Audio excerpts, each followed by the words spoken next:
Hi everyone! For today's vlog, dahil napaaga ang aming luwas, papunta kaming SM North. 11 AM na pala magbubukas ang mga mall, nakakaloka. So 10:30 pa lang, papunta na kami ng SM North sana, pero sa Trinoma kami binaba ng bus. Kaya ngayon, super happy at nakaka-good vibes talaga dahil first time kong sumakay dito sa rider. Kuya, hello! Gano'n ka nakatagal nagra-rider yung trabaho mo na to? 3 years na po. Ha? 3 years lang. Please, kuya. Okay, dahil first time ko kuya ha, first time ko mag-vlog ng pagka-rider na to, nakakaloka pala dito. So magkano kinikita mo kuya everyday? Oo. Malaki na yung 700 a day. Buong maghapon yun. Oh, very good na yun. Not bad na yun, 700.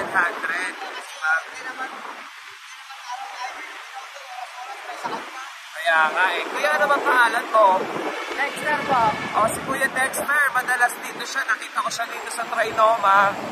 So, pwede, meron ka pang page or ano, Facebook? Meron po. Ano? Dexter? Pastor. Oh, si Dexter Castro. Si Kuya Dexter Castro po. Dex Pastor.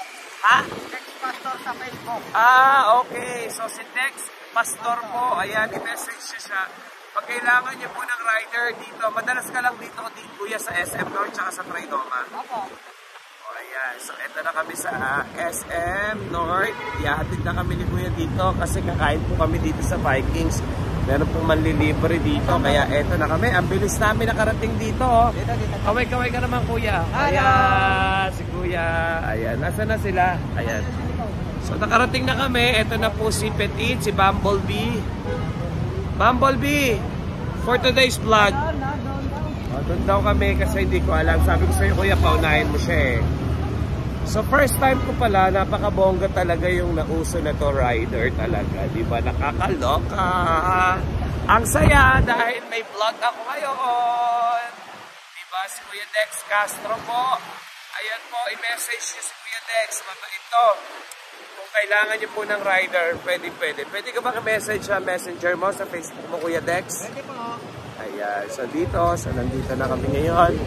Dikot kami dahil kami ay magla-lunch.